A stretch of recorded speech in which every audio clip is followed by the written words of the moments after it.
Start.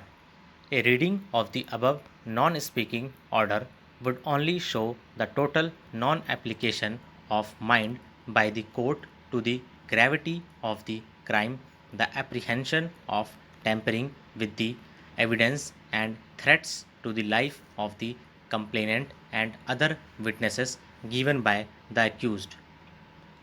The High Court passed the impugned order in a mechanical fashion without proper application of mind and without going into the merits and evidence on record against the accused persons. The High Court failed to see and appreciate that the respondents herein, who are the main accused numbers 1, 2, 3, are the masterminds behind the crime committed.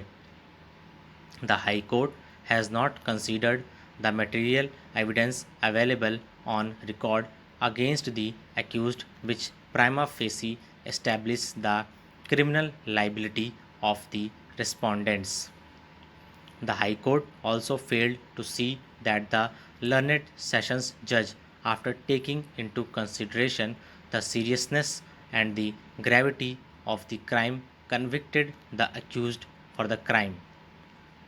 This part, three other vital factors have also been not taken note by the High Court. They are the evidence of PWs 1, 2, 4, and 5, who are the eyewitnesses and whose testimony was amply corroborated with each other. Secondly, the identity of the accused persons during the cross examination was also established. Thirdly, the direct evidence of the eyewitnesses was corroborated by the medical evidence, and the motive of the crime was also established. The trial court has held that there is satisfactory evidence that Rajiv Singh instigated to commit the murder, and at that point of time, and in pursuance of that common intention of the accused, they fired at the accused persons. The High Court also has not taken into account the several complaints and information reports before the trial and to the police authorities stating that the accused have killed his two sons out of six.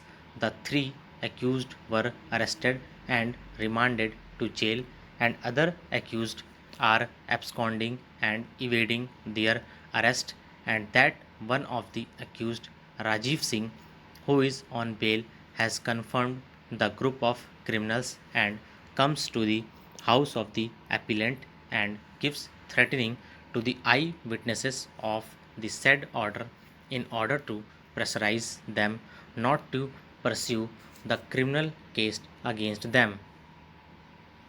Learned counsel for the respondent submitted that respondent number 1 had already undergone 12 months of sentence, and respondent number 2 in special leave petition number 3316 of 2004 had already undergone 22 months of sentence, and that the respondents have a meritorious case in criminal appeal, and accordingly the High Court, while admitting the appeal, have released the respondents on bail subject to certain conditions.